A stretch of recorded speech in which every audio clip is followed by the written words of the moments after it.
Hello, and welcome to Kloeker's Education Foundation, where we provide quality content for amazing teachers and students.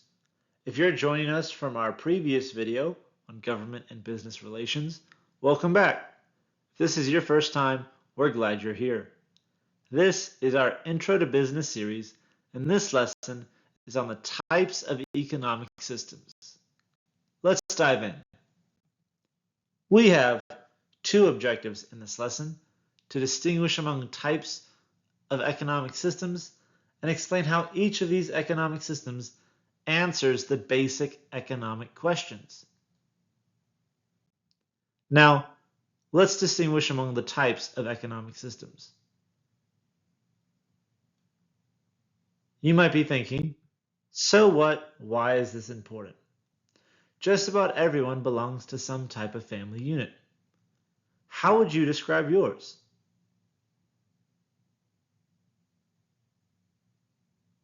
Practically all family units must decide how to obtain and spend their income. Countries must also make economic decisions. How a country makes these decisions depends on its economic system.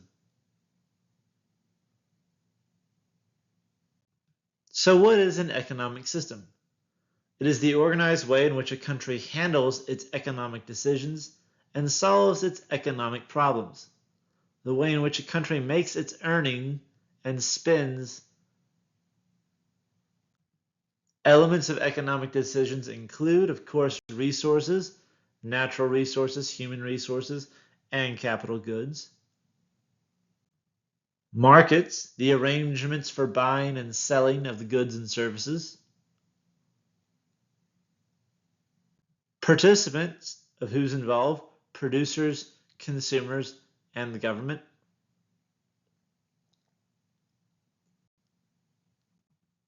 And types of the exchange, the medium of exchange. Something of value that can be used to obtain goods and services, for example, money.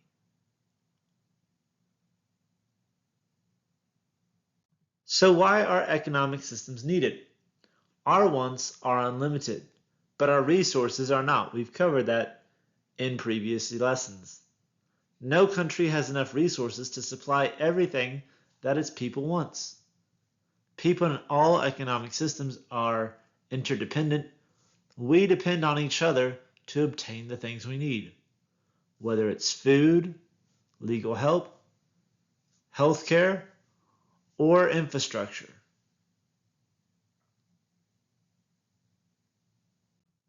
Now, the types of an economic system are put into three categories: traditional, command, and market.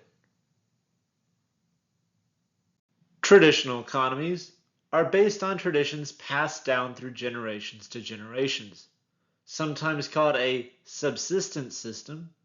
Subsistence is a level of existence that barely supports life. Traditional economies consume all that they produce in an attempt to satisfy basic human needs such as food and shelter. Examples of traditional economies include villages in the Andes Mountains of Latin America, Amazon rainforest communities, the Aborigines of Australia, and many rural areas in Africa. Command economy is when a small group of people is in command of all the others. The government owns and operates many or all the means of production and distribution. The two primary types of a command economy are communism and socialism.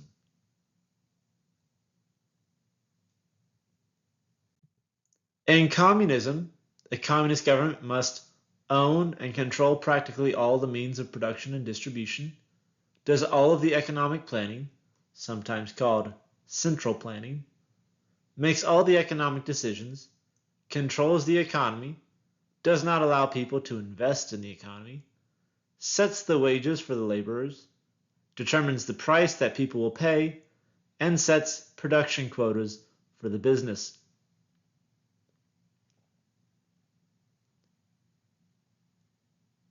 Examples from the past of communism include the Soviet Union, China, although they are in a transitionary period in their economy, and present-day Cuba and North Korea. In socialism, the other form of the command economy, the government owns some basic means of production. These may include, but are not limited to, banks, energy, and communication. There are private ownerships of business as well.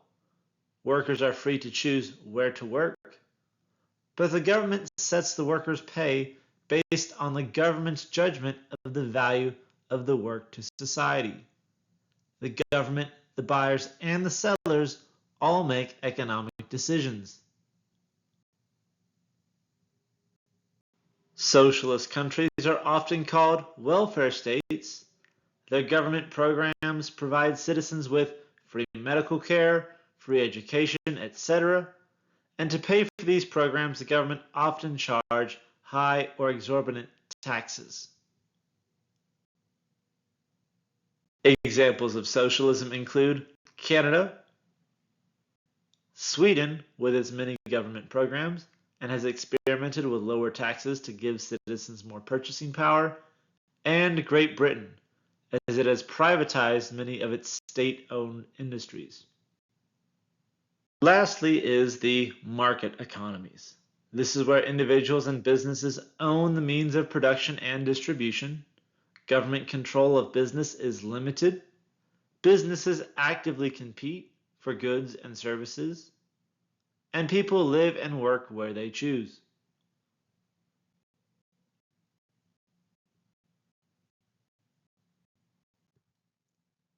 In market economies, the allocation of resources is controlled by the market. Producers based on the production decisions on consumer demands. Prices are controlled by supply and demand. And producers seek out cost-effective production methods. In market economies, activity moves in a continuous circle. People earn wages, which they use to purchase goods and services. The sales generate profits for producers who produce more products, and the cycle repeats itself over and over again.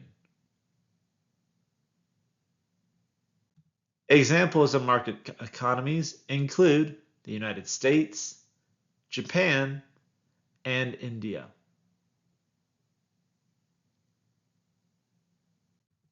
The role of the government in market economies is to regulate the economy, but not to control it, to create and enforce laws that businesses will follow and must follow, work to lessen the effects of economic problems, maintain order for the society, produce public goods and services, and act as a consumer when necessary. Now we will tackle our second objective, explaining how each of the economic systems answers the basic economic questions. So to recap, the three basic economic questions. What will be produced? This question must be answered before making any other decision. Resources can be turned into many different products based on the goals of the economy. Factors that affect this decision may include profitability, consumer demand, and resources that are available. Our second question, how will products be produced?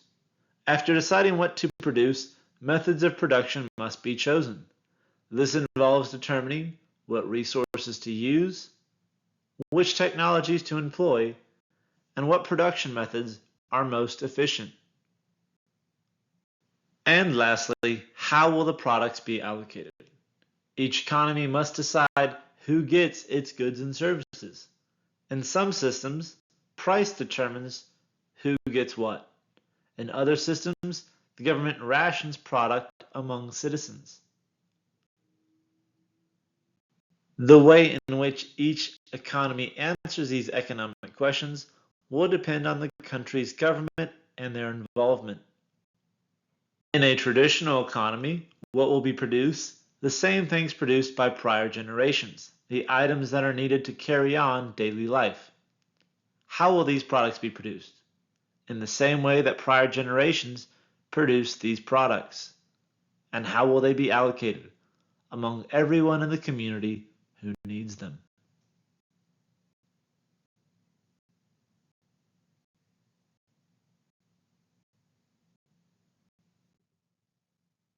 Communist economies will answer this question.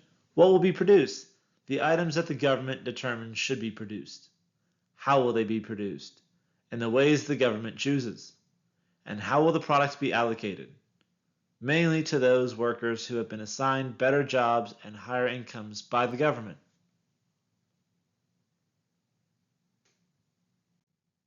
Socialist economies will answer slightly different.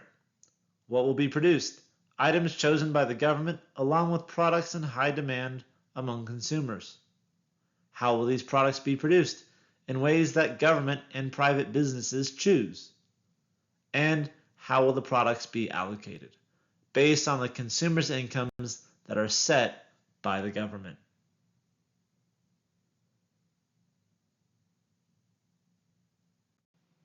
Market economies will respond, what goods will be produced?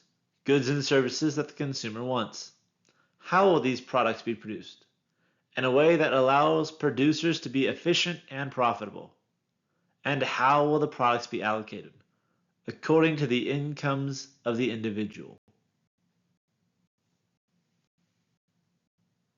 There are problems with every economy. We're going to break those down here in just a few seconds. With a traditional economy, the problems are that there's little or no growth or improvement. There are few new ideas, no new technology, and low economic standards.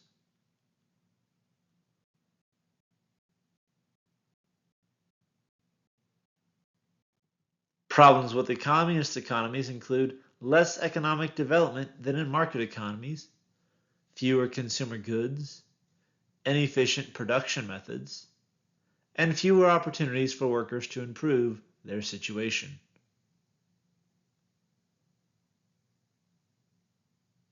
Socialist economies have problems: high taxes, less efficient production methods, and wages based on the value of work in the eyes of the government rather than the worker's ability and skill set.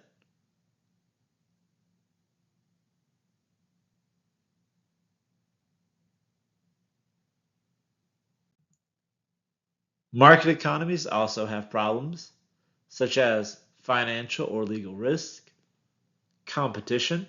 Some businesses attempt to capture an entire market for a product.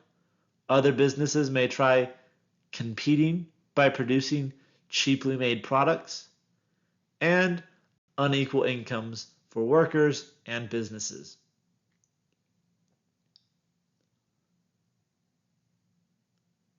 Now let's take this information and apply it to a situation we may be familiar with. What co-curricular and extracurricular activities do you participate in? Do you participate in theater, choir, band, sports such as basketball, soccer, or football? How would you describe the economy of each?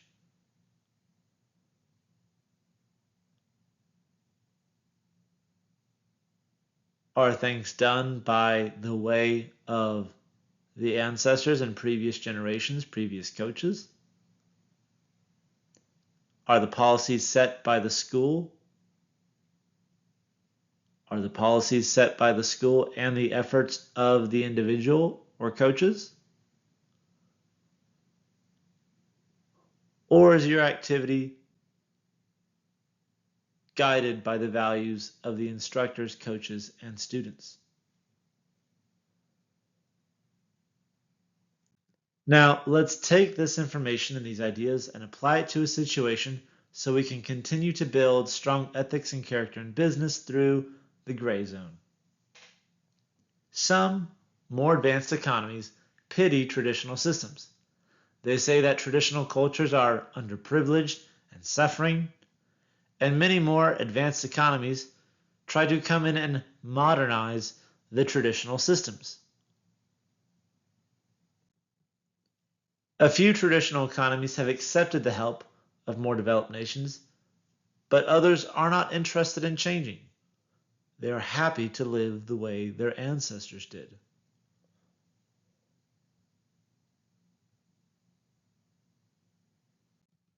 So, should market-oriented and command governments force these traditional cultures to adopt our ways? Turn and talk to your neighbor or jot down your answer on paper. Do these traditional systems need our help? Why or why not?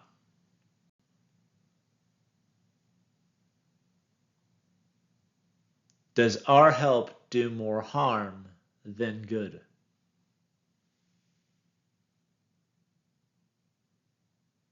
That wraps up our lesson. Ladies and gentlemen, thank you for watching. As always, don't forget to like and subscribe. Check us out for more content on Teachers Pay Teachers, YouTube, Rumble, and the Kloeker Education Foundation website. Our next lesson on productivity is just a click away. I'll see you there.